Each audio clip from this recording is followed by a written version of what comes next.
अच्छा, सब हेडिंग दीजिएगा। Miss representation section 18। Miss representation section 18।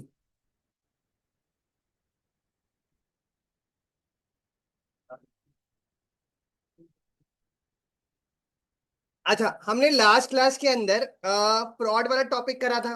और फ्रॉड में मैंने आपको बताया था कि अगर आप किसी को इंटेंशनली डिसीव करते हो, डिसीव करना मतलब धोखा देकर कॉन्ट्रैक्ट में एंटर कराते हो, तो वो एक वॉइडेबल कॉन्ट्रैक्ट होता है। कौन सा कॉन्ट्रैक्ट होता है?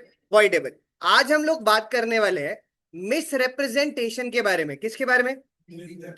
मिस रिप्रेजेंटेशन का मतलब ये होता है कि आपका इंटेंशन टू डिसीव नहीं है। क्या नहीं है? इंटेंशन टू डिसीव नहीं है, फिर भी आप एक गलत रिप्रेजेंटेशन दे देते हो। क्या दे देते हो? गलत रिप्रेजेंटेशन, जिसकी वजह से वो पार्टी कॉन्ट्रैक्ट में एंटर कर जाती है। किस में एंटर कर जाती है? कॉन्ट्रैक्ट में। जैसे फॉर एग्जाम्पल, मेरी बात सुनिएगा। वो पहले भी एग्जाम्पल दिया था कि एक्स ने वाई को बोला कि मुझे ना आपसे आपकी बाइक परचेज करनी है। क्या परचेज करेंगे? बाइक। और उसने पूछा कि आपकी बाइक की माइलेज कितने की आती है। तो वाई बोलता है, देखो पहले मेरी बाइक की माइलेज 40 के आसपास की आती थी। कितने की? 40 की। पर 2 साल से बाइक चल नहीं रही है और एक्सीडेंट भी हो गया था, तो माइलेज शायद 12 से 15 के बीच में होगी। कितने से कितने के बीच में? 12 से 15। जबकि एक्चुअल में जब एक्स ने परचेज कर ली तो माइलेज 8 की निकल के आई। कितने की निकल के आई? 8। क्या एक्स ने फ्रॉड करा? मतलब एक्स के साथ फ्रॉड हुआ है? नहीं हुआ। क्यों? हाँ, उसका इंटेंशन टू डिसीव नहीं था। इस चीज को हम मिस रिप्रेजेंट करना बोलते हैं। क्या करना बोलते हैं? पर अगर वाई पहले से जानता होता कि माइलेज 8 की है और फिर भी गलत बताता, तो तब वो फ्रॉड हो जाता। तो फ्रॉड और मिस रिप्रेजेंटेशन में फर्क क्या हुआ? इंटेंशन का। फ्रॉड में इंटेंशन टू डिसीव है, मिस रिप्रेजेंटेशन में ऐसा नहीं होता। तो इसमें इसका सेक्शन कौन सा है? तो इसमें आप लिखिएगा misrepresentation means and includes.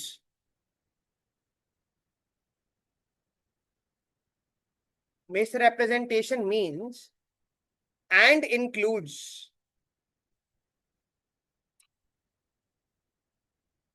चलो, ये तीनों पॉइंट एक बार ही पढ़िएगा, फिर एक एक करके बात करेंगे कि एक इसमें क्या कवर हो रहा है।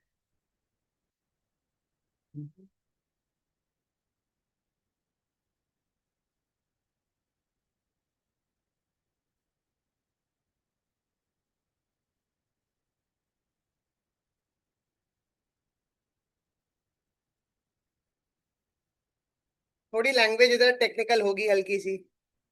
असर्शन वर्ड का मतलब क्या होता है? कोई स्टेटमेंट आप दे रहे हैं, बिल्कुल। और वारंटेड वर्ड का मतलब? वारंटेड मतलब इधर आप जस्टिफाइड समझ सकते हैं। क्या मतलब? जस्टिफाइड। तो असर्शन का मतलब होता है स्टेटमेंट, और वारंटेड वर्ड का मतलब क्या होता है? जस्टिफाइड। आपको ही बताए पहले पॉइंट में क्या बोल रहा है। एक स्टेटमेंट दी है जो कि जस्टिफाइड नहीं है, which is not true though he believes it to be true. क्या मतलब? हाँ, उसको लगता है कि सही है जबकि एक्चुअली में वो सही नहीं है, तो उसको हम क्या बोलते हैं? Miss representation. संजय भैया को बोल सकते हैं, संजय भैया चेयर लगा देंगे। चेयर के लिए बोल सकते हो। हाँ, तो मैंने आपको क्या बोला वापस से? फ्रॉड और मिस रिप्रेजेंटेशन में क्या फर्क हुआ? फ्रॉड में क्या है? इंटेंशन टू डिसीव है। इसके अंदर आप एक ऐसी स्टेटमेंट दे रहे हैं जो कि जस्टिफाइड नहीं है, which is not true though he believes it to be true. मतलब हाँ, उसको लगता है कि वो इन्फॉर्मेशन सही है। जैसे जो मैंने आपको अभी बाइक वाला एग्जांपल दिया, कौन सा वाला? बाइक वाला। उसके हिसाब से तो उसकी माइलेज 12-15 की थी, जबकि एक्चुअल में उसकी माइलेज 8 की थी। उसको तो सच लग रहा था पर एक्चुअली में सच नहीं था। तो उसको हम मिस रिप्रेजेंटेशन बोलेंगे। क्या बोलेंगे? Miss representation. एक और एग्जांपल लेते हैं। सपोज करते हैं आशीष ने सीए बन गया और उसके घर वालों ने बोला कि अब सीए आशीष है, बहुत टाइम हो गया, अब शादी कर लो। क्या कर लो? शादी कर लो। तो वो पहले बोलता है, अभी अभी तो मेरा सीए कंप्लीट हुआ है, अभी मुझे शादी नहीं करनी। पर घर वालों ने बोला कोई बात नहीं, जाके लड़की देखा नहीं पसंद आए तो मना कर देना। आशीष गया उनके घर, घर वालों के साथ। अब जो लड़की आई उसकी शक्ल बिल्कुल दीपिका पादुकोण से मिलती थी। किससे? दीपिका पादुकोण से। और आशीष ने बोला अब तो मैं शादी इसी से करूंगा। ठीक है। इतना खुशी का माहौल हो गया कि उनको खुश मिल गई कि सीए मिल गया है। और आशीष खुश हो गया कि दीपिका पादुकोण जैसी लड़की मिल गई है। बस लड़की वाले एक बात गलती से बताना भूल जाते हैं कि उसको दौरे पड़ते हैं, ठीक है। जैसे वो पिक्चर देखी चेन्नई एक्सप्रेस, हाँ वो थंगावली और वो मारती पीटती है, वैसा कुछ करती है, ये बताना वो भूल जाते हैं, ठीक है। इंटेंशन नहीं थी पर वो क्या हो गए, भूल जाते हैं। क्या ये फ्रॉड है? नहीं। और अगर ये मिस रिप्रेजेंटेशन है तो ये कौन से दोनों पॉइंट में है? कोई बताए पढ़कर।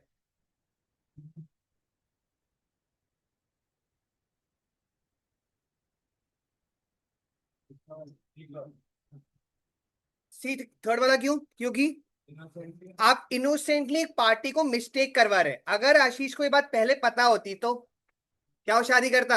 नहीं। तो इसलिए वो नहीं पता थी तो उससे आप क्या कमिट करवा रहे हैं? मिस्टेक कमिट करवा रहे हैं। तो इसीलिए ये मिस रिप्रेजेंटेशन में आ जाएगा। किस में आ जाएगा? Miss represent. और तीसरा, मेरी बात अब ध्यान से एक ही बच गया, एग्जाम्पल सुनिएगा।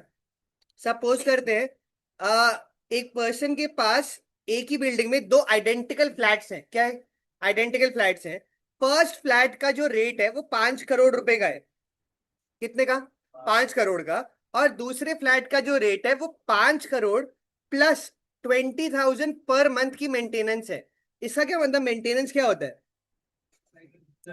सोसाइटी वगैरह कुछ मेंटेनेंस चार्ज करती है। फर्स्ट फ्लैट का वो कितना चार्ज कर रहा था? 5 करोड़। और दूसरे का 5 करोड़ और 20,000 मेंटेनेंस। सपोज करते हैं वो फर्स्ट फ्लैट जो है वो ए को बेच रहा था। किसको बेच रहा था? ए को। गलती से उसने ये वाला अग्रीमेंट यहां पेश कर दिया और ए से साइन करवा लिया। वापस से मैंने आपको क्या बोला, उसका इंटेंशन गलत नहीं था, बट उसने क्या करा, इस अग्रीमेंट को पेश कर दिया किसके साथ? ए के साथ। तो अब ए के साथ क्या अग्रीमेंट बन गया? 5 करोड़ और 20,000 का, जबकि होना कितने का था? 5 करोड़ का। क्या ये एक तरीके का फ्रॉड है या ये मिसरिप्रेजेंटेशन है? क्यों मिसरिप्रेजेंटेशन? हाँ देखो क्या लिखा है, any breach of duty. Breach of duty मतलब अपना काम ठीक से नहीं करा। और which without an intent to deceive, मतलब डिसीव नहीं है। Gains an advantage to the person committing it, मतलब एक को क्या हो जाता है? एडवांटेज। और दूसरे को प्रेजुडिस हो जाती है। प्रेजुडिस का मतलब डिसएडवांटेज हो जाता है। क्या हो जाता है उसको? तो एक को क्या डिसएडवांटेज हुआ? उसको कितने रुपए देने पड़े? 20,000 ज्यादा। और जिसने बेचा उससे एडवांटेज क्या हुआ? उसे 20,000 ज्यादा मिल रहे हैं। तो एक को एडवांटेज हो रहा है और दूसरे को प्रेजुडिस हो रही है। तो इसको भी हम क्या बोलेंगे? Miss representation. तो तीनों में फर्क क्या है? कोई पहले में बताए क्या लिखा है? आप एक क्या दे रहे हो? स्टेटमेंट दे रहे हो। जो स्टेटमेंट जस्टिफाइड नहीं है आपके हिसाब से तो सही है, बट एक्चुअल में सही। अगर आप फ्रॉड का पहला पॉइंट पढ़े तो इसमें और इसमें क्या फर्क है? जाओ एक बारी, फ्रॉड की जहां डेफिनेशन लिखी थी, 5 पॉइंट लिखे थे और एक पहला था, कोई बताए।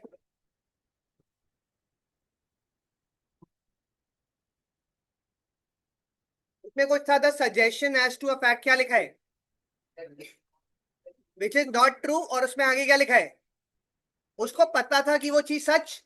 जबकि यहां पर क्या बोल रहे हैं, he believes it to be true, but actually में वो ट्रू नहीं है। तो इसमें आप लिखिएगा मिस रिप्रेजेंट, हमने कोई लाइन लिखी थी अभी तक? नहीं। तो इसमें लिखिएगा miss representation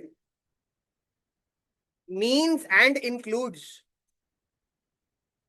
miss representation means and includes.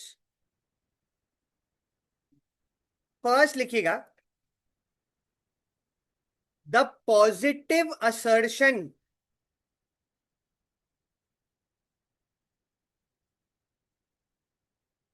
Assertion मतलब वापस से ब्रैकेट्स में लिख दीजिएगा statement, in a manner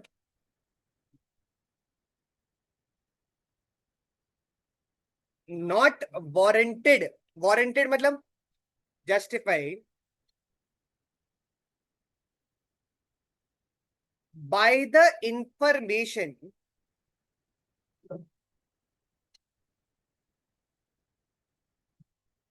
of the person, information of the person making it, comma, which is not true, though he believes it to be true। क्या मतलब? वैसे ही बताएं वापस। उसने क्या दिया, एक स्टेटमेंट दिया विच is not true though he believes it to be true, मतलब उसको लगता है कि वो सही है। और दूसरे में क्या था, आपने क्या कमिट करा, एक जिसमें डिसीव करने का इंटेंशन, और एक पार्टी को क्या मिल जाता है और दूसरे को प्रेजुडिस। तो इसमें आप लिखिएगा any breach of duty which without an intent to deceive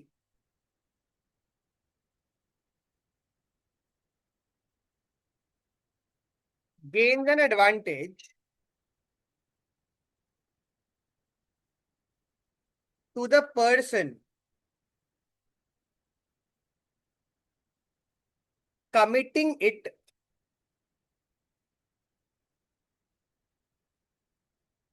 or anyone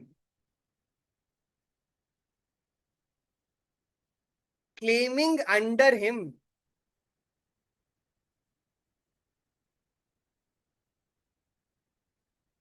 comma by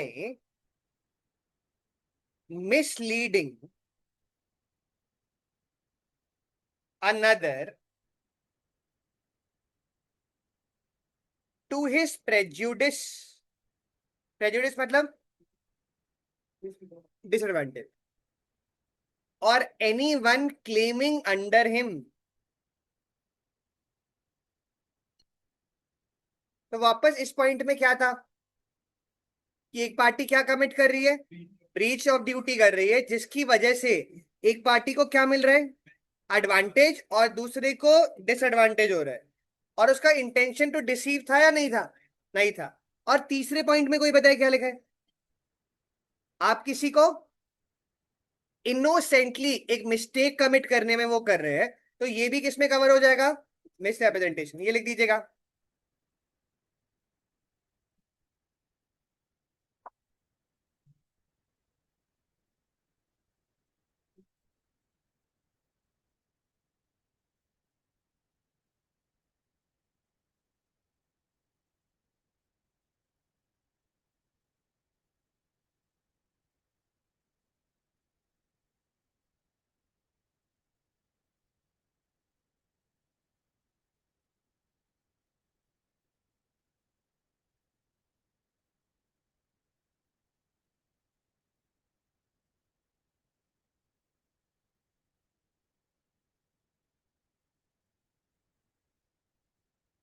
contract act का 8-10%, 8-10%।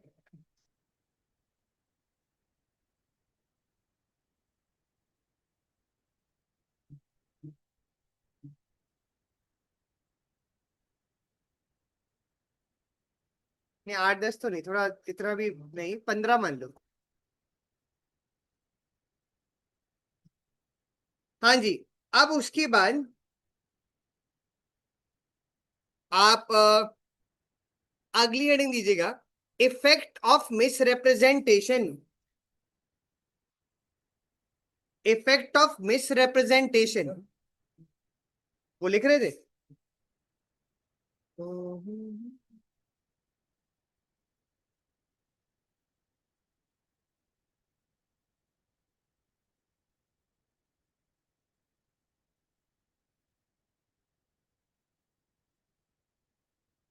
इफेक्ट कौन से सेक्शन में आते थे, 19। बस एक का अलग था, अनड्यू इन्फ्लुएंस का, उसमें 19A था। हाँ, अभी तो लिख रहे हैं, लिख लिया। हाँ, तो इसमें आप लिखिएगा effect of misrepresentation upon validity of the contract, section 19।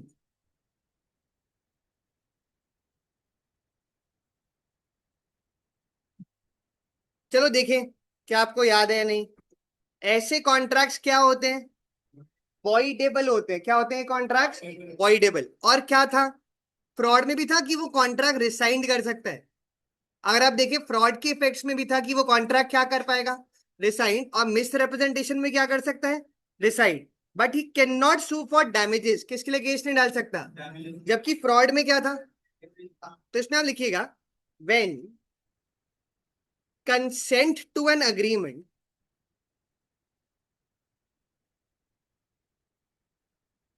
is caused by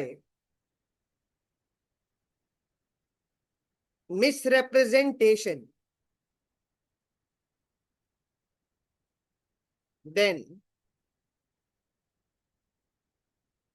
contract is voidable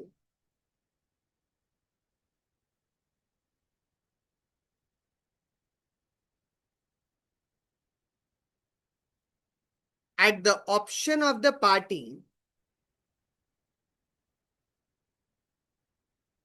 defrauded, and he has the following remedies. एक बार ये चार रेमेडी लिखिए, एक मिनट दीजिएगा, मैं आया।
अच्छा, मेरी बात ध्यान से सुनिएगा।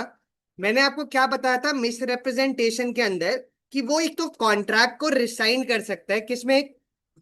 Reasonable time. रिसाइन मतलब कैंसिल कर सकता है। वो डैमेजेस नहीं मांग सकता, क्या नहीं मांग सकता? जबकि फ्रॉड में क्या कर सकता है? डैमेजेस मांग सकता है, मिस रिप्रेजेंटेशन में नहीं मांग सकता। थर्ड और फोर्थ पॉइंट का याद करें, फ्रॉड में भी था, किसमें? थर्ड क्या था, कोई बताए? करेक्ट, थर्ड में यही है कि जो भी उसने परफॉर्मेंस का प्रॉमिस करा था, वो उसको इंसिस्ट कर सकता है। इंसिस्ट कर सकता है मतलब वो बोल सकता है कि आपको करके देना पड़ेगा। जैसे फॉर एग्जाम्पल, ए ने बी को बोला कि वो उसको एक बाइक बेचेगा जिसकी 35 की माइलेज है। कितने की माइलेज है? 35 की। उसने मिस रिप्रेजेंट कर दिया और एक्चुअल में माइलेज 15 की थी। कितने की थी? तो क्या बोल सकता है बी? कि मुझे 35 वाली बाइक ला कर दो, मुझे उसी माइलेज की चाहिए। तो he can insist on the performance, किसके लिए? और चौथा, एक और एग्जांपल, मेरी बात ध्यान से सुनिएगा। अगर ए बी को बोलता है कि भाई आप टेस्ट ड्राइव के लिए बाइक ले जाओ, 2 दिन के लिए बाइक ले जाओ, और आप अपने आप माइलेज चेक कर लो। क्या चेक कर लो? माइलेज। और बी बोलता है नहीं नहीं, मैं लेकर नहीं जा रहा, मैं ध्यान नहीं दे रहा, ये कुछ नहीं कर रहा। क्या बी बच जाएगा उस केस में? बी की गलती मानी जाएगी? बी की गलती क्यों? हाँ, हाँ, वही चीज, he had the means of discovering the truth. इसका क्या मतलब? उसको एक अपॉर्चुनिटी दी थी कि आप सही ढूंढ सकते हो, और उसने नहीं ढूंढा। इस केस में गलती फिर किसकी आ जाएगी? जो बाइक खरीद रहा है, बी की। हाँ जी, ये दोनों भी लिख दीजिएगा। सेम पॉइंट्स फ्रॉड में भी आए थे।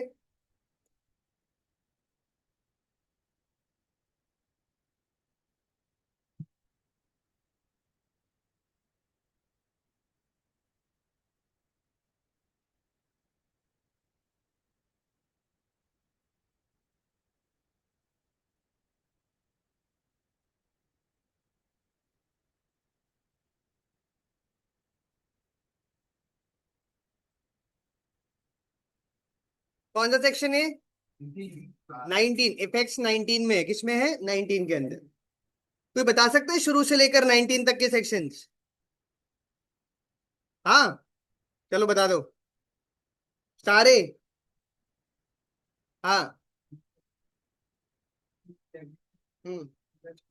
हम्म।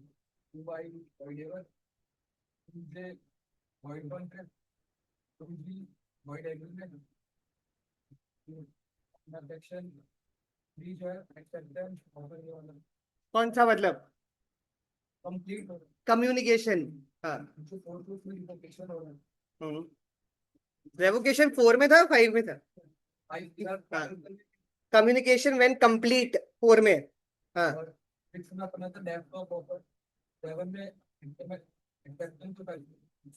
हम्म। और एक्सप्रेस भी। हम्म। हम्म। 12 साउंड।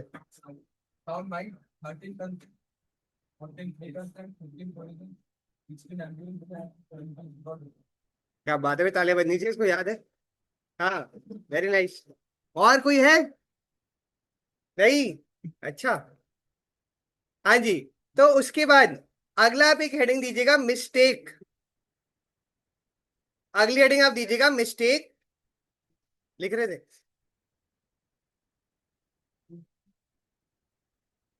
हेलो। हाँ। अरे मेरे को लगा मैंने उसको बोला है, अगर नीचे डाला है। चलो मैं ही कर लूंगा। हाँ। हाँ, मैं बात करता हूँ, मैं करूँगा। हाँ। चलो चलो ठीक है, करता हूँ। ओके। हाँ जी। उसके बाद आप एक हेडिंग दीजिएगा मिस्टेक, और उसका सेक्शन कौन सा है? अच्छा, मेरी बात सुनिएगा ध्यान से। मिस्टेक की अगर हम बात करते हैं, अब सुनिएगा, इंपॉर्टेंट है। आ मिस्टेक जो है वो दो टाइप्स की होती है, हम लोगों ने पहले भी बात करी थी। एक होती है मिस्टेक ऑफ फैक्ट, और दूसरी होती है मिस्टेक ऑफ लॉ। अब सुनिएगा, बहुत इंपॉर्टेंट है ये। मिस्टेक ऑफ फैक्ट भी होता है, वो दो टाइप्स की होती है, याद है किसी को? बायलैटरल, यूनिलैटरल, कुछ बात करी थी। हाँ, अब सुनिएगा। मिस्टेक ऑफ फैक्ट दो टाइप की है। कौन सी? बायलैटरल और यूनिलैटरल। कौन सी? बायलैटरल और यूनिलैटरल। नाम से क्या लग रहा है बायलैटरल का? जब दोनों पार्टीज की गलती हो। अब मेरी बात सुनिएगा ध्यान से। चाहे कोवर्जन हो, अनड्यू इन्फ्लुएंस हो, फ्रॉड हो, मिसरिप्रेजेंटेशन हो, चारों केसेस के अंदर वो वॉइडेबल था। क्या था? वॉइडेबल था। बट जब बायलैटरल मिस्टेक होती है, क्या होती है? बायलैटरल, जब दोनों की गलती होती है, तो वो एक वॉइड अग्रीमेंट बन जाता है। क्या बन जाता है? Void agreement. जैसे अगर फॉर एग्जाम्पल एक्स जो है वो वाई को बोले कि मैं आपको एक हॉर्स सेल करूंगा। क्या सेल करूंगा? और दोनों को ये नहीं पता था कि उस हॉर्स की पहले से डेथ हो चुकी है। क्या हो चुकी है?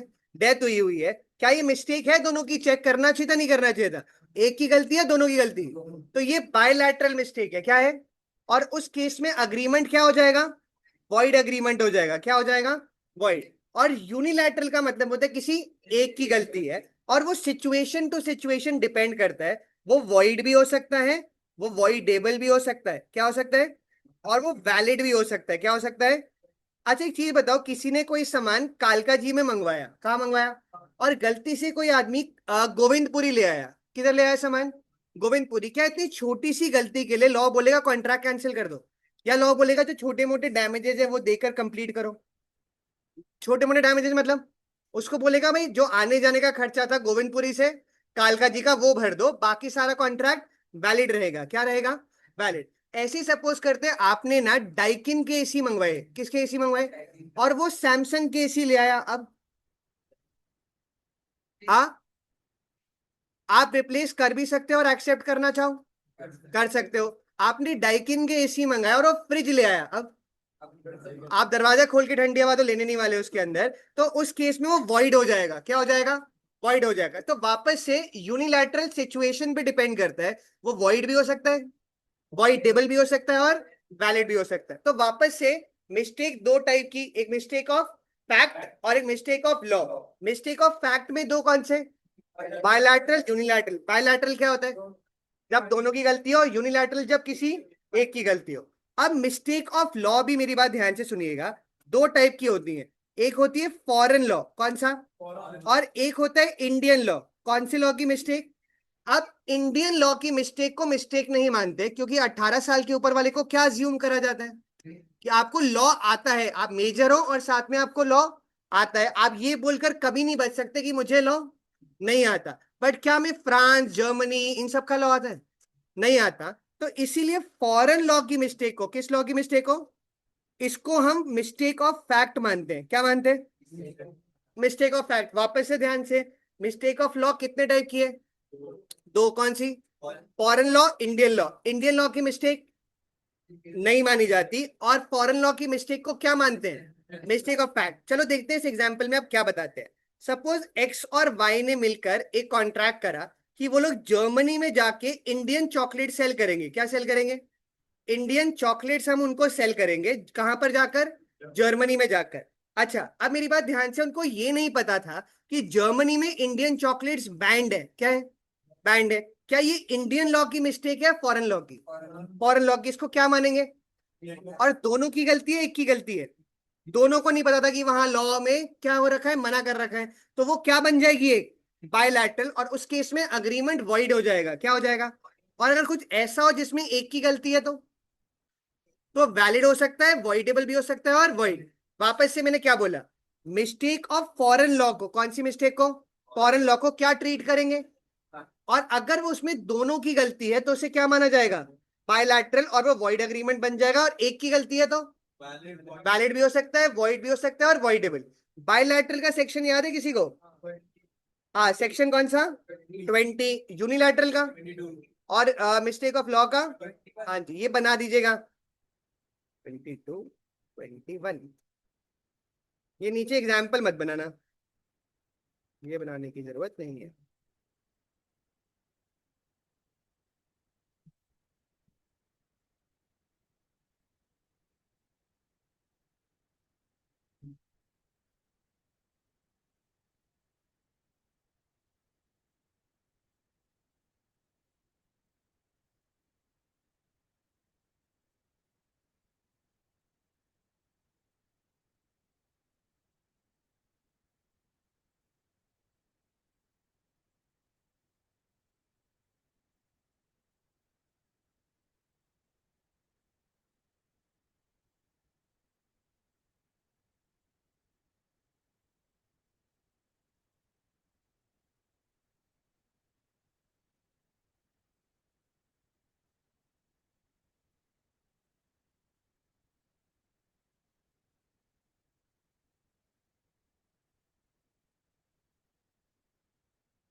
हाँ जी। तो वापस से मुझे बताए, मिस्टेक दो टाइप की कौन सी? मिस्टेक ऑफ फैक्ट और लॉ, और मिस्टेक ऑफ फैक्ट दो टाइप की कौन सी है? Bilateral, unilateral. बायलैटरल मिस्टेक क्या होती है? जब दोनों साइड की गलती हो और वो अग्रीमेंट क्या बन जाता है? वॉइड बन जाता है। और यूनिलैटरल में एक वैलिड भी हो सकता है, वॉइड भी हो सकता है, वॉइडेबल भी हो सकता है, सर्कमस्टांसेस पर डिपेंड करता है। और फिर मिस्टेक ऑफ लॉ में दो टाइप्स कौन सी? Foreign law, Indian law. Foreign law की मिस्टेक को मिस्टेक मानेंगे, हाँ, और उसको क्या ट्रीट करेंगे? मिस्टेक ऑफ फैक्ट मानेंगे।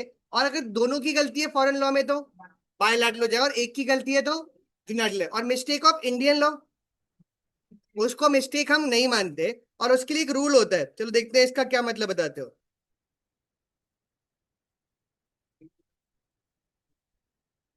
पहले बता दिया।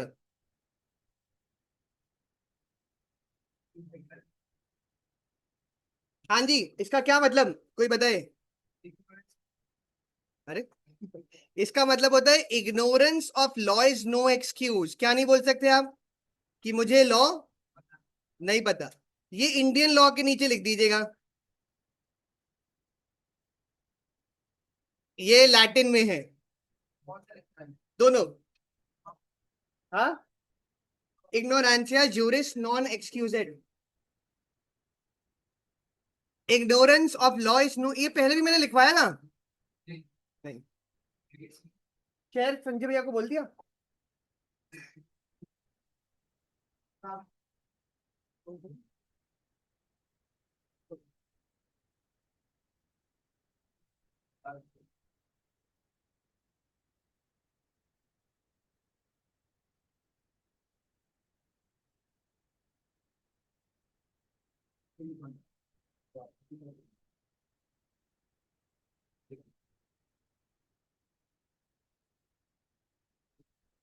Excuse it, EXCUSAT।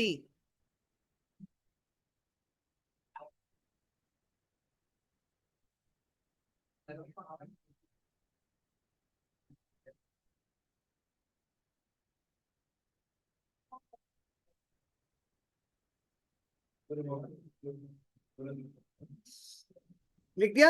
हाँ हाँ, तो वापस से मिस्टेक के अंदर तीन सेक्शंस कवर होते हैं, 20, 21 और 22। 20 किसकी बात करता है? बायलैटरल की। 21 मिस्टेक ऑफ लॉ, और 22 यूनिलैटरल की बात करता है। हाँ जी। उसके बाद आप आइएगा, और इसको आप लिख भी लेते हैं मिस्टेक को।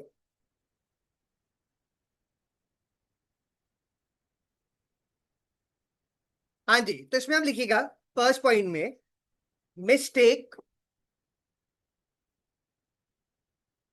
may be defined as innocent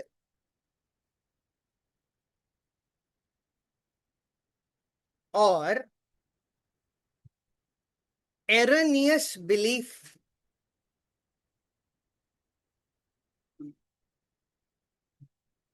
which leads the party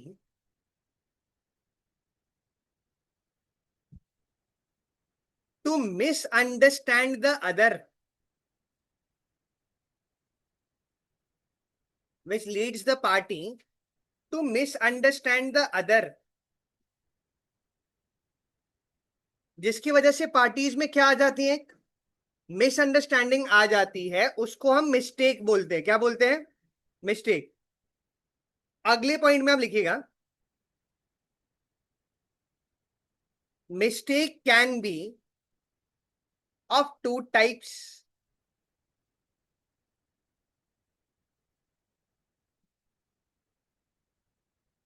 first, mistake of fact.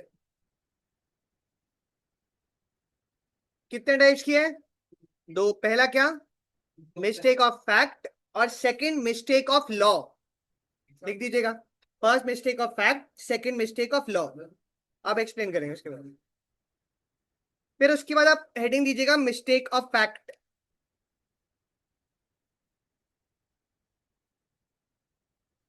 कौन सी दो है इसमें? यूनिलैटरल और बायलैटरल। तो इसमें हम लिखिएगा, it can be of two types, it can be of two types. First लिखना बायलैटरल, और ब्रैकेट्स में सेक्शन कौन सा? 20। और ये लाइन का मतलब कोई बताना, वेयर से क्या लिखा है? हाँ, जब दोनों पार्टीज की गलती होती है और उस केस में अग्रीमेंट क्या हो जाएगा? वॉइड हो जाएगा, तो उसको हम बायलैटरल मिस्टेक बोलते हैं। क्या बोलते हैं? बायलैटरल। ये लिख दीजिएगा, मैं फर्स्ट बायलैटरल, और बायलैटरल के अंदर ये लाइन लिख दीजिएगा। अगला टेस्ट कितने सेक्शन पर बोले मैंने? 36। अभी 22 तक हम आ गए हैं। ओ, बस 14 और फिर टेस्ट। हाँ, अभी 8:30 तक मिलेगा। 1 से 36 तक।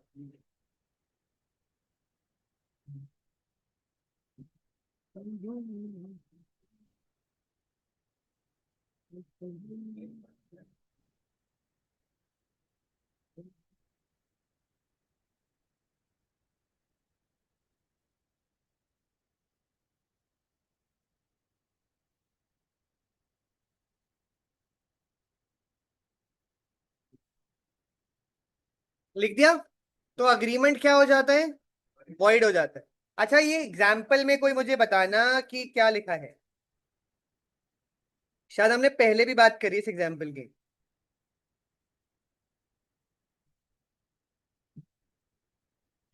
ए ने क्या ऑफर करा अपनी, एम्बेसडर, और दूसरे को क्या लगा, उसके पास कौन सी गाड़ी है, P8 है, तो उस केस में क्या कॉन्ट्रैक्ट बनेगा नहीं बनेगा?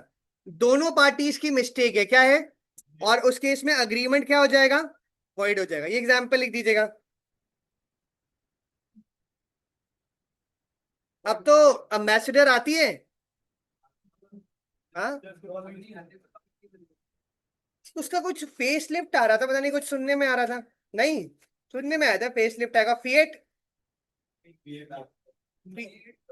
फिएट की है। हाँ, आती है। इंडिया में बंद हो गई शायद, अभी कुछ टाइम पहले बंद हुई थी।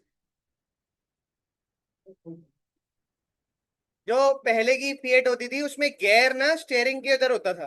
जैसे अभी कार का गियर किधर है, नीचे गियर होता है, उसमें ऊपर स्टेयरिंग के पास ही गियर था।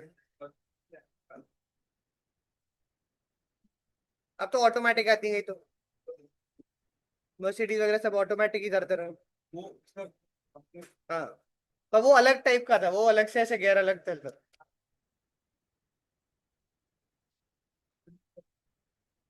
हम्म।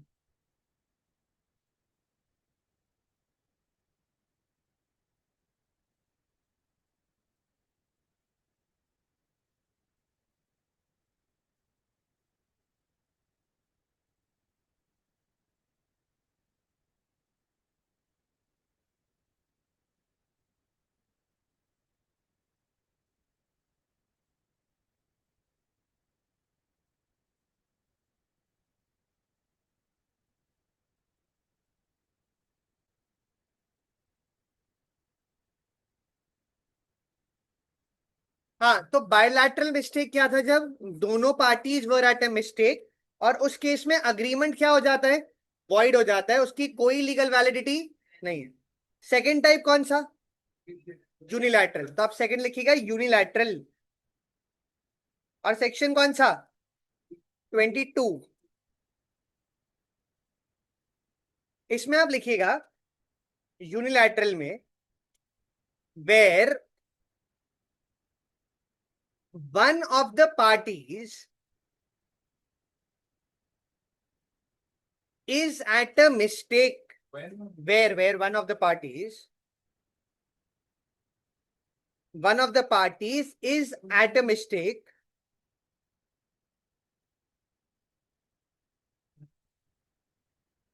then it is termed as unilateral mistake।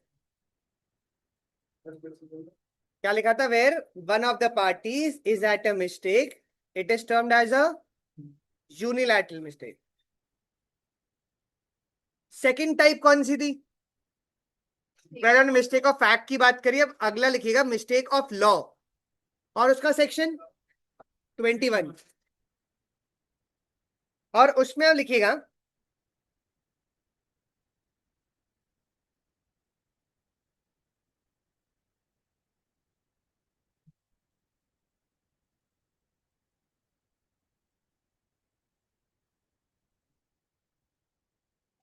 Mistake of law.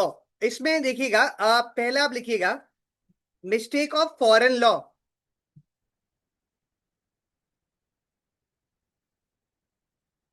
और कोई इस लाइन का मतलब बताएं।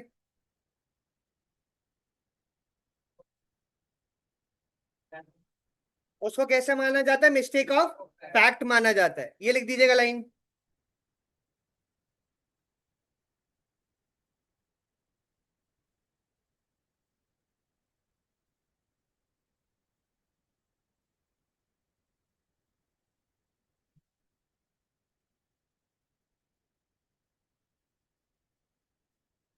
मैथ्स में आप कितने चैप्टर हो गए,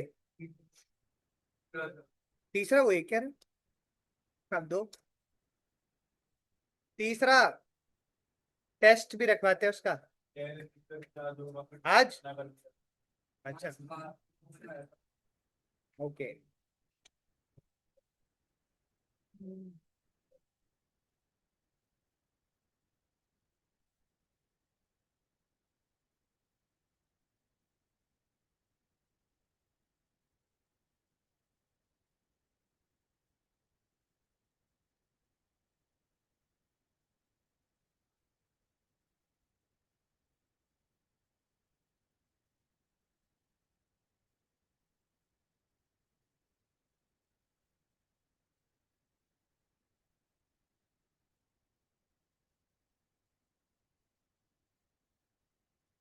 अब अगला लिखिएगा mistake of Indian law.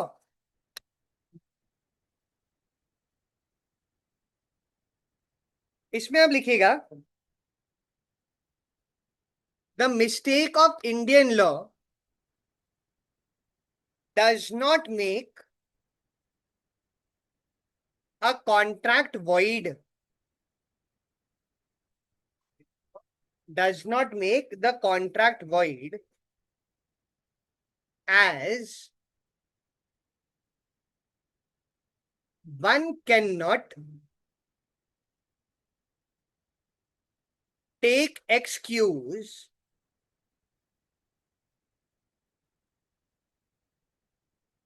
of ignorance of law. क्या लिखा था आपने? It does not make the contract void as one cannot take excuse of ignorance of law of his own country.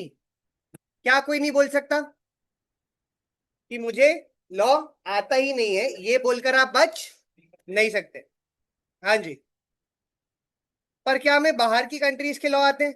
नहीं, हमें इंडिया वाला ही। आप ये बोलकर बच सकते हैं आपने मर्डर कर दिया कि मुझे पता ही नहीं इसकी सजा होती है? नहीं, क्यों? इंडिया में और फॉरेन दोनों में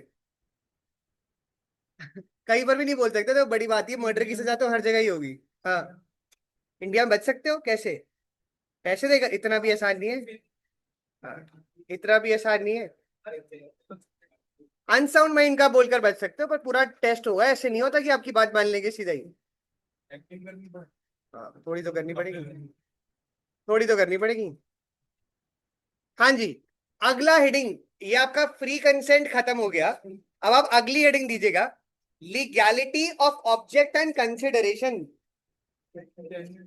हाँ, उसी को एक्सप्लेन करेगा। Legality of object and consideration.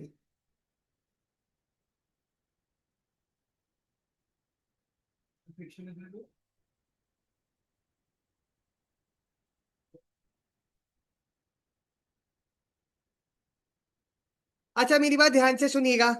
ये हमने सेक्शन 10 में भी पढ़ा था कि कॉन्ट्रैक्ट के टर्म्स लीगल होने चाहिए, इलीगल चीजों के लिए हम कॉन्ट्रैक्ट में एंटर नहीं कर सकते।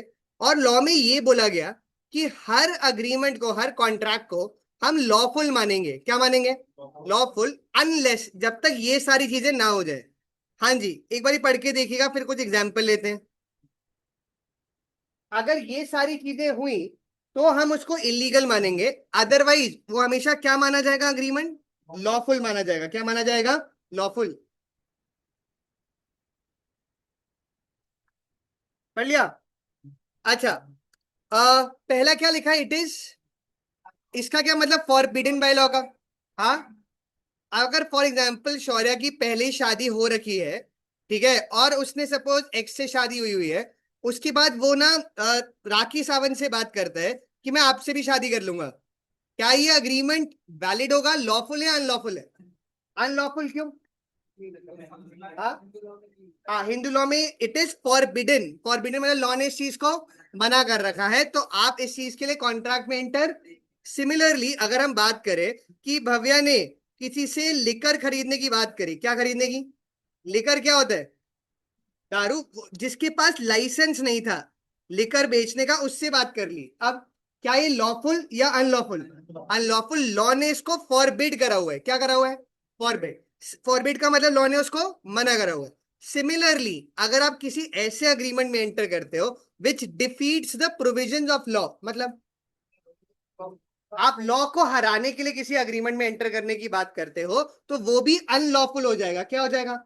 जैसे लॉ में मना करा गया कि आप अपने बच्चों को सेल नहीं कर सकते, मतलब बेच नहीं सकते। घर वाले आपसे इतने परेशान हो गए, उन्होंने आपको रेंट पे दे दिया, मतलब हाँ, नहीं, रेंट पे दे दिया, जाओ जो करना है करो इनके साथ, हमें भाड़ा दे देना इसका। तो सही, लॉफुल अनलॉफुल? क्यों? बेचा थोड़ी है।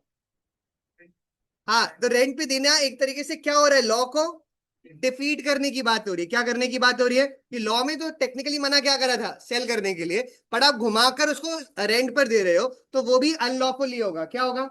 या फिर आप किसी के साथ किस अग्रीमेंट में जाने की बात करो? फ्रॉड की। या फिर आप किसी को इंजरी पहुंचाने के अग्रीमेंट में एंटर करो, या फिर कोई इमोरल काम। ये क्या होता है immoral?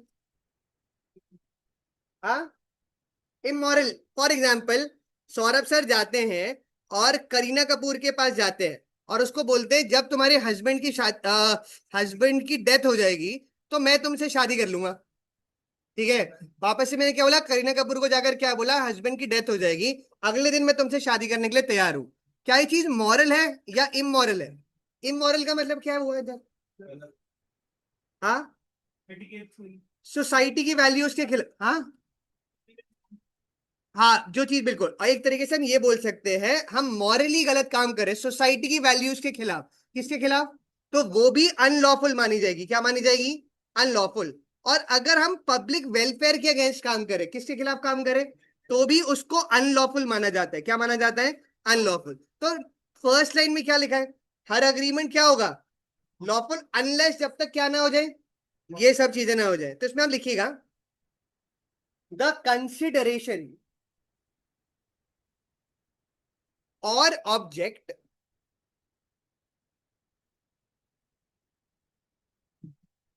of an agreement is lawful unless, हमेशा क्या माना जाएगा? अगर मैं एक एग्जांपल और लेता हूं, मुझे बताना इसमें से कौन से पॉइंट में आएगा। सपोज करते हैं एक्स जो है वो इंसॉल्वेंट डिक्लेयर हो गया। इंसॉल्वेंट मतलब क्या हुआ? दिवालिया, बैंकरप्ट डिक्लेयर हो गया। और बैंक ने उसकी प्रॉपर्टी ऑक्शन पर डाल दी। ऑक्शन का क्या मतलब हुआ? नीलामी लगी है, उसकी प्रॉपर्टी बिकेगी। अब बैंकिंग लॉ में फॉर एग्जांपल ये लिखा है उस ऑक्शन के अंदर ये प्रॉपर्टी एक्स खुद से परचेज नहीं कर सकता। मतलब वो खुद कोई बोली नहीं लगा सकता, क्योंकि उसी की प्रॉपर्टी ऑक्शन हो रही है, तो वो खुद बोली नहीं लगाकर प्रॉपर्टी नहीं ले सकता। एक्स ने क्या करा, अपने फ्रेंड वाई को बोला। किसको बोला? वाई, कि आप ये प्रॉपर्टी ऑक्शन में ले लो। किस में ले लो? ऑक्शन में, और बाद में मुझे भेज देना। क्या कर देना? मुझे भेज देना। क्या ये सही हो रहा है या कुछ गड़बड़ है? हाँ, आप प्रोविजंस ऑफ द लॉ को डिफीट करे। लॉ क्या चाहता था कि आपको प्रॉपर्टी ना मिले, तो आपने इनडायरेक्टली कोई ऐसा आपने फॉल्स अग्रीमेंट बनाया, तो ये फ्रॉड हो जाएगा। हाँ, कुछ पूछा? हाँ, कैसी चीज का? कई बार ऐसा हो सकता है बंदा लीगली दिखा रहा है, उसके पास पैसा खत्म हो जाए, उसने वो पैसा किसी और को क्या कर रखा है, ट्रांसफर कर रखा है, अपने रिलेटिव्स में दे दिया, दोस्तों में दे दिया, उससे खरीदने की कोशिश कर रहा हूँ। तो लॉ क्या चाहता है कि वो प्रॉपर्टी घूम फिर के उसके पास ना है। एक और एग्जाम्पल लेते हैं। सपोज करते हैं मैंने एक बुक का कॉपीराइट ले रखा था। ये क्या होता है कॉपीराइट? कोई और उसको ना नाम यूज कर पाए ना उसको। फॉर एग्जाम्पल, मैंने एक बुक लिखी लॉ के ऊपर, और किसी और ने जाके पब्लिश कर रहा है उसको। सही है गलत हो रहा है? गलत हो रहा है, तो मैंने उसका कॉपीराइट लिया होता है। क्या लिया होता है? अब सपोज करो कोई आदमी बिना परमिशन के बेच रहा है, ये सब कर रहा है, अब लॉफुल अनलॉफुल किस में आएगा?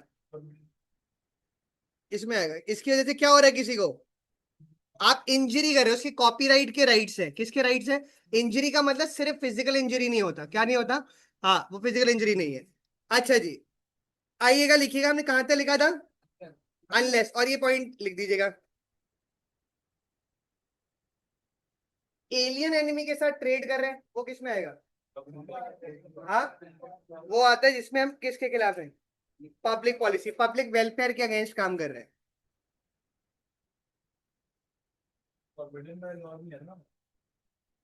लॉ ने मना कर रखा है, पर अभी आप एक पढ़ोगे पब्लिक पॉलिसी एक करके एक चार्टर होता है, उसके अंदर डिफाइंड होता है कि ये सारे पॉइंट जो हैं आप नहीं अग्रीमेंट में एंटर कर सकते। वो पब्लिक वेलफेयर के अगेंस्ट है।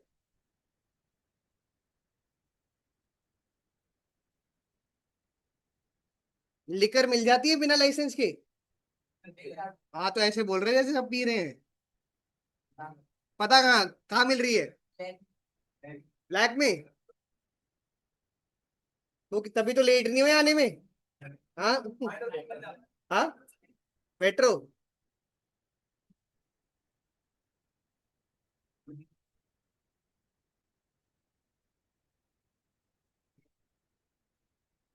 अब तो लॉ के शुरू से दो चार पेज तो भर ही चुके हैं रजिस्टर में।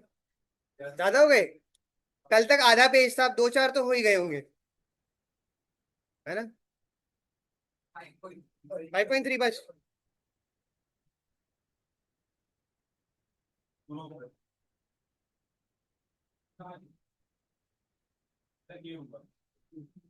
कितना सही?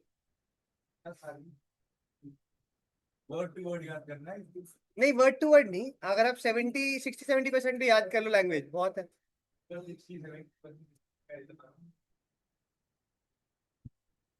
ये तो लिख दिया।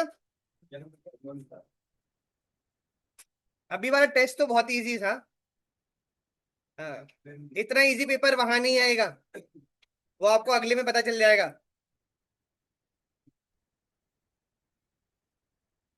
अकाउंट्स में तो 90% बोल रहे थे, लॉ में किसी के आएंगे 90? टेस्ट कितने का था? 38 का। किसी के आ जाएंगे 32 के? 45 का टेस्ट था। अच्छा, एक ऊपर से क्वेश्चन हट गया था, वो मार्क्स चेंज नहीं करे थे मैम ने।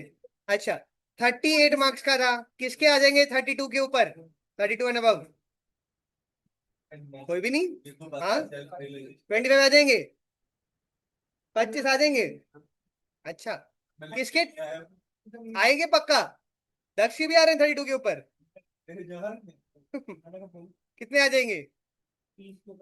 पक्का है? चलो देखते हैं। अच्छा, एक एक करके एक्सप्लेन करते हैं।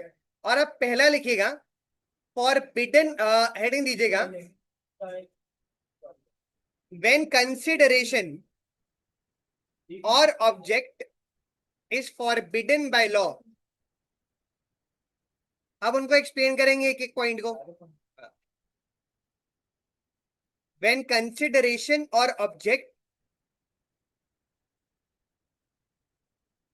Is forbidden by law. अच्छा, कोई बताना ये चीज क्या लिखा है, और एग्जाम्पल भी लिखना है।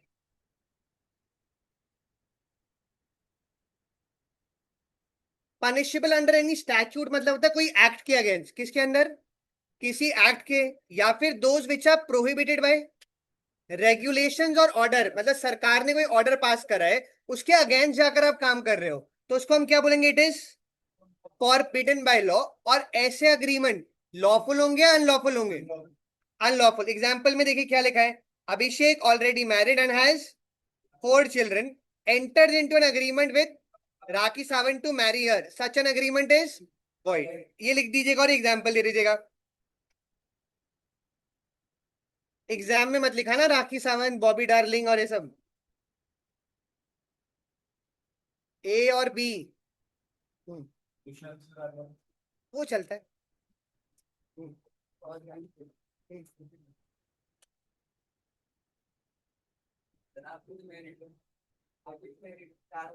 एक्सेप्शन, एक्सेप्शन बनाने, एक्सेप्शन है ना।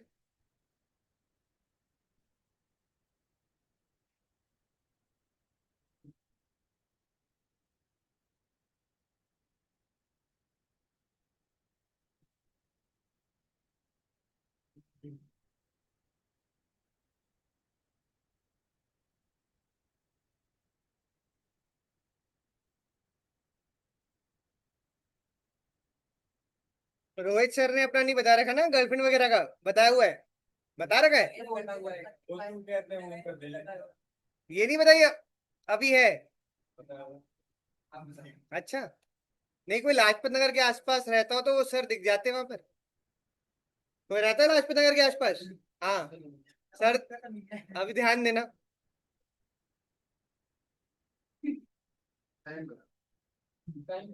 हाँ, 4-5 बजे के बाद नहीं सर, तो लेट ही जाते होंगे, 8-9 बजे क्लास खत्म होती है।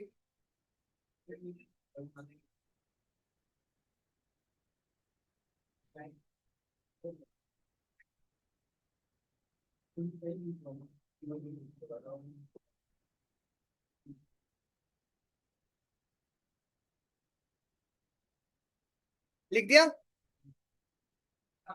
हाँ, फॉरबिडन का मतलब क्या था? लॉ मना कर रहा है जिन चीजों के लिए।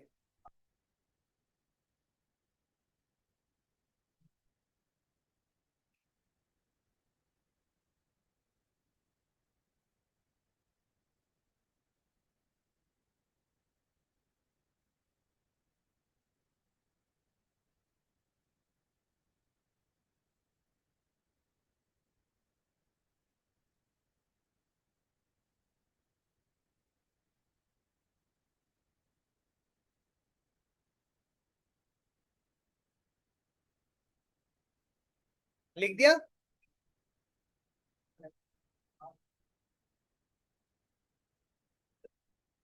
हाँ जी। उसके बाद अगले पर आइएगा। व्हेन कंसिडरेशन और object defeats the provisions of law. इसका क्या मतलब? आप लॉ को हराने के पर्पस से किसी अग्रीमेंट में एंटर कर रहे हैं, तो वो लॉफुल होगा या अनलॉफुल होगा? कोई बताना। क्या मार्क कर, क्या लिखा है इसमें?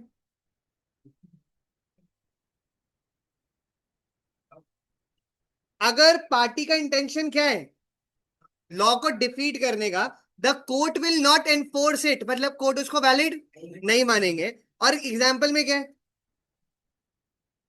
वही जो एग्जाम्पल दिया था मैंने आपको।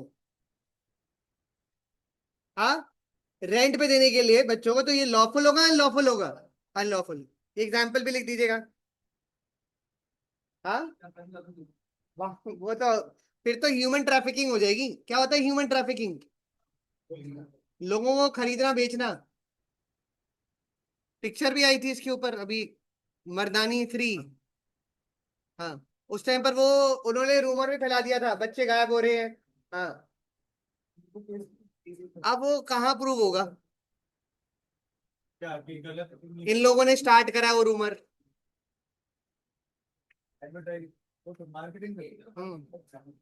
हाँ जी, वो लिखकर और एग्जाम्पल लिख दीजिएगा। लोग डर गए थे, बच्चों को भेजना कम कर दिया था सबने, कोचिंग में कम आ रहे थे लोग। Online classes.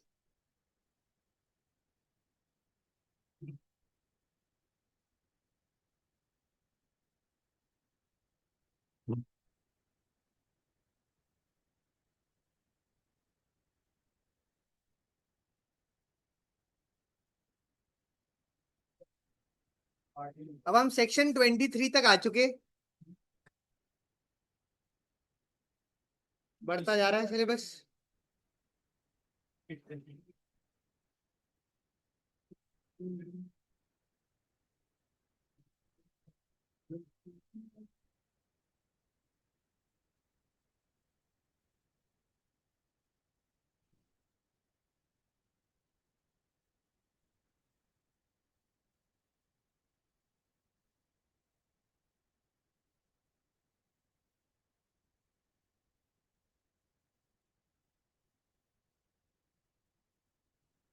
कल आरसीबी ने बहुत बुरा हराया दिल्ली को। हाँ, वो तो 70 तक ये पहुंच कैसे गए? वो तो ये भी नहीं लग रहा था। हाँ, 7 रन पे 5 विकेट डाउन हो गई थी। हाँ, 8 पे थे। हाँ, 8 पे। मैं तो देखना बंद कर दिया था। हाँ, कोटला में ही तो था। दिल्ली नहीं, ये मैच कहाँ था? दिल्ली में तो था। हाँ, फिरोज शाह कोटला में था।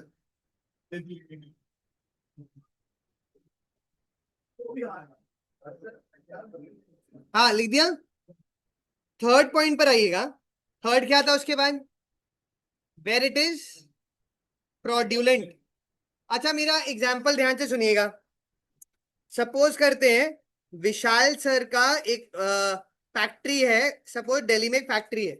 रोहित सर आते हैं विशाल सर के पास कि सर, इंडिया में क्या ही कमाओगे, हम लोग एक काम करते हैं, हम लोग ना सामान इंडिया के बाहर स्मगल करते हैं। स्मगल करना मतलब बिना ड्यूटी दिए इलीगल तरीके से सामान ले जाते हैं। और मुझे आप 5 करोड़ का सामान दो। कितने का? 5 करोड़ का सामान दो। मैं बाहर इसको 15 करोड़ का बेच दूंगा। कितने का? और जो भी हमारा बेनिफिट होगा आधा आधा बांट लेंगे हम इसके अंदर, ठीक है? टैक्स भी नहीं देना पड़ेगा, कुछ भी नहीं देना पड़ेगा। रोहित सर ले गए, ठीक है। बाद में उन्होंने विशाल सर को कुछ पैसे नहीं दिए। क्या विशाल सर केस कर सकते हैं रोहित सर के ऊपर? नहीं, क्यों? ये अनलॉफुल है क्योंकि अग्रीमेंट ही क्या है? क्या लिखा है एग्जाम्पल में, कोई बताए? An agreement for the purpose of smuggling them out of the country is void and the price of the goods so sold cannot be recovered। उसको आप रिकवर भी नहीं कर सकते, तो विशाल सर रोहित सर पर केस नहीं कर सकते। हाँ, वो अलग बात है। हाँ। हाँ जी, ये एग्जाम्पल लिख दीजिएगा बस इसमें। हाँ, थर्ड वाले में सिर्फ एग्जाम्पल। सॉरी सॉरी, थर्ड में जो एग्जाम्पल लिखना है।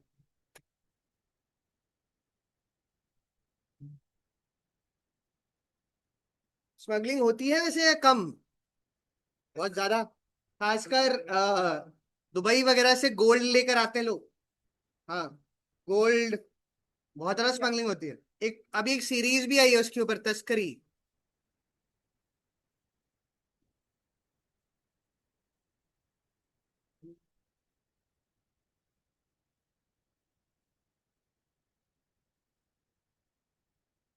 जब आप जैसे कोई इंटरनेशनल वापस आ रहे होते हो, तो दो जगहें होती हैं जैसे आपको आना होता है। अच्छा, सुनो सुनो सुनो, पता होना चाहिए। जैसे कि अगर आपके पास ड्यूटीएबल सामान हो, तो आप एक रेड चैनल से आते हैं। इसका क्या मतलब? ड्यूटीएबल सामान हो। हाँ, और अगर आप बोल रहे हैं आपके पास कोई ड्यूटीएबल सामान नहीं है, तो आप ग्रीन चैनल से होते हुए आते हैं। किससे होते हुए आते हैं? ग्रीन चैनल से। पर वो आपको चेक कर सकते हैं। क्या कर सकते हैं? चेक कर सकते हैं। आप ग्रीन चैनल से निकल रहे हैं, सब लोग क्या कोशिश करते होंगे? पर अदर अगर पकड़ लिया तो आप पर पेनल्टी वगैरह लगाई जाती है कि आप झूठ बोल रहे हैं। और टैक्सेस बहुत ज्यादा होते हैं। कई बार जैसे कोई बैग लेकर आ जाए 50 लाख का, उस पर 30% टैक्स लगना है, तो कितना मिलेगा? 15 लाख। आते हैं बैग, बड़े बड़े महंगे महंगी चीजें। तो उससे बचने के लिए लोग क्या करते हैं? टैक्स से बचने के लिए ग्रीन चैनल से आ रहे होते हैं। हाँ जी। उसके बाद अगले पर आना। और क्या लिखा है? हवाला का काम क्या मतलब? क्या एक तरीके से आप ये समझो कि अगर आप जैसे आपको पैसे ट्रांसफर करने कंट्री के बाहर। हाँ, तो आप क्या करोगे? चांदनी चौक का एक बंदा है, वो काम करता है, उसके पास जाओगे। आप इंडियन रुपीज उसको दोगे। क्या दे रहे हो आपने उसको? Indian rupees. वो आपको कोई पर्ची टाइप का या कुछ वो दे देगा।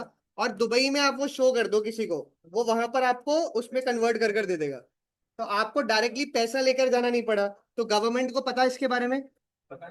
नहीं चल पाएगा। क्यों चलेगा? आपने इंडिया में पैसा दिया उसको, उसी का एक एजेंट बैठा होगा दुबई में, जो आपके दुबई के एजेंट को पैसा दे देगा। ठीक है, इसको हवाला कहते हैं। हाँ जी। हाँ हाँ, परसेंटेज होती है, हाँ। हाँ जी। अगले में आइएगा। When consideration involve injury to the person और property of another.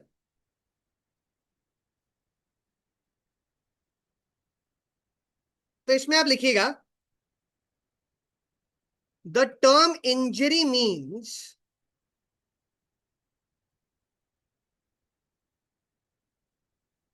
The term injury means criminal और रॉन्गफुल हार्म। मीन्स क्रिमिनल और रॉन्गफुल हार्म।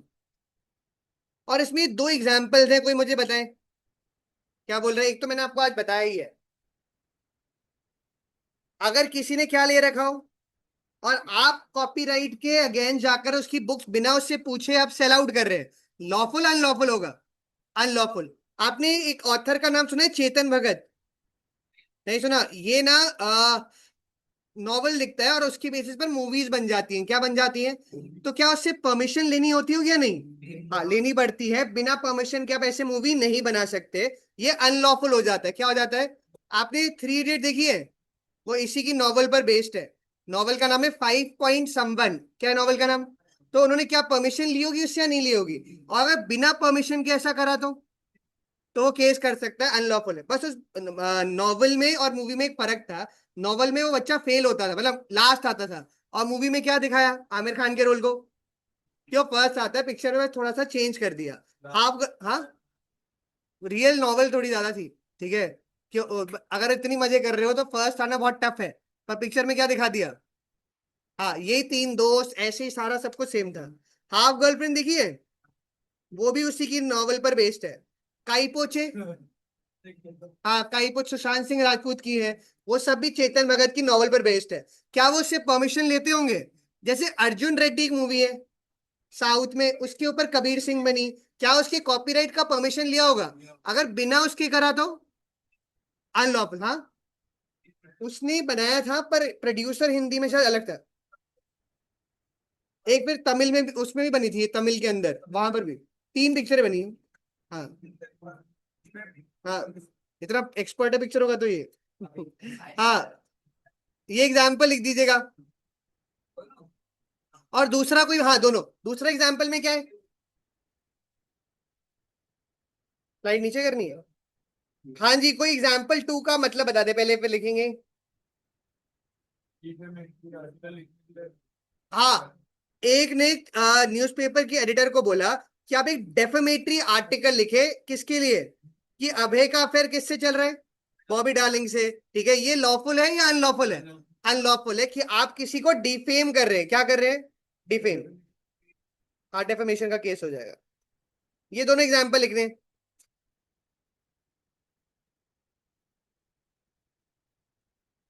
मैंने भी एक बार सोचा था बुक लिखूंगा, पर बड़ा ही मुश्किल काम है। बताओ क्यों? फिक्शन, फिक्शन वाली बुक लिखना।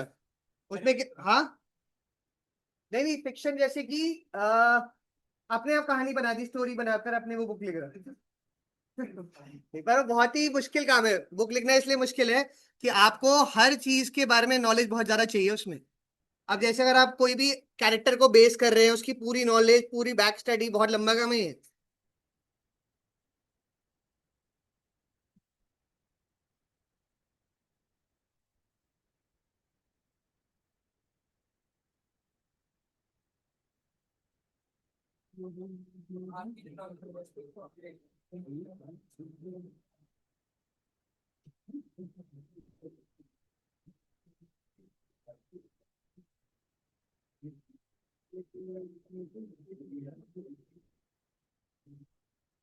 कितने पॉइंट हो गए?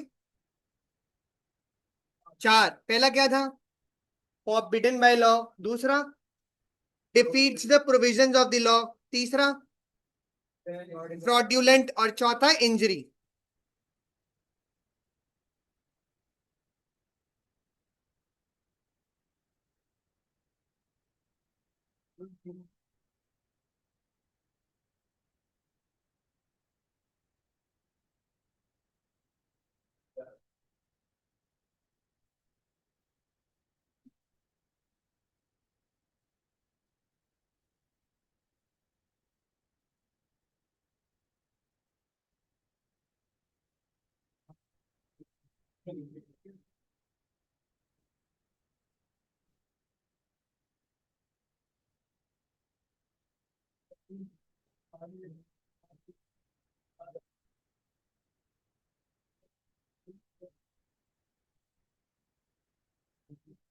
लिख दिया इतनी जल्दी?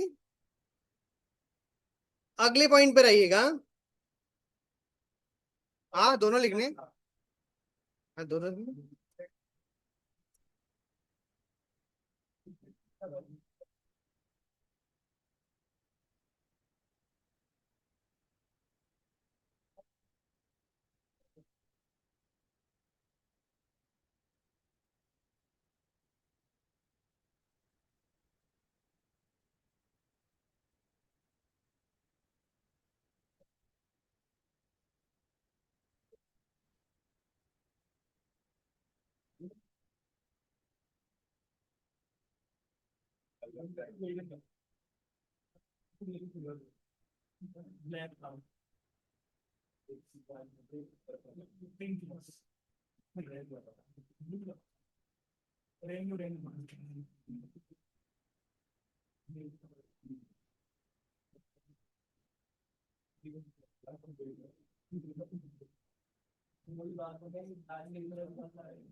लिख दिया?